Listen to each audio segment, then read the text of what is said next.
PT Freeport Indonesia resmikan operasi smelter di kawasan ekonomi khusus Java Integrated Industrial and Port Estate Gresik, Jawa Timur. Smelter ini diharapkan mampu memproses bahan baku dari tambang Freeport di Timika yang diangkut kapal ke Gresik sebanyak 600.000 ton katoda tembaga per tahun. Inilah smelter dengan desain single line yang terbesar di dunia. Smelter milik PT Freeport Indonesia merupakan smelter kedua yang dibangun di Gresik, Jawa Timur. Smelter ini didesain menghasilkan 600 sampai 700 ribu ton katoda tembaga per tahun.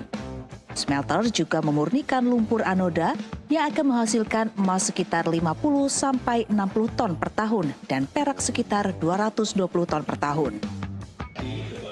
Menko Perekonomian Erlangga Hartarto menjelaskan pembangunan smelter ini juga akan mendukung industri lain seperti otomotif, bahan konstruksi perumahan, dan proses hilirisasi dalam perencanaan industri ke depan. Tentu nilai tambah selalu terjadi dan ini salah satu daripada penghasil daripada devisa. Karena selama ini kan kita ekspornya koper konsentrat, tetapi dengan nilai tambah koper atau akan lebih tinggi, apalagi dalam situasi geopolitik panas, itu biasanya harga komoditas price metal itu naik. Jadi emas biasanya naik, koper naik, nikel naik. Jadi ini dijadikan safe haven daripada investasi. Sementara itu, Tony Wenas, Direktur PT Freeport Indonesia, menjelaskan smelter ini akan menghasilkan beberapa produk berupa katoda tembaga, emas, dan perak murni batangan, serta platinum group metals.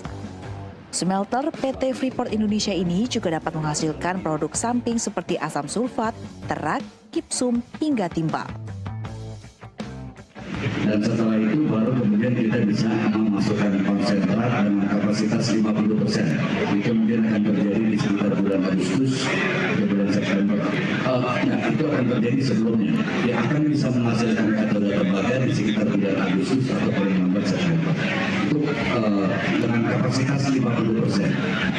50% jadi kalau 1,7 juta ton kapasitasnya untuk input itu baru akan dimasukkan konsentrat paling banyak 850 ton per tahunnya.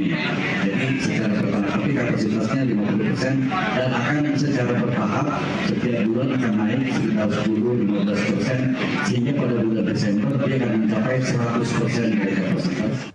Dari Surabaya, Jawa Timur, Irwada Ika Disa, jurnalis Mitra News TV melaporkan.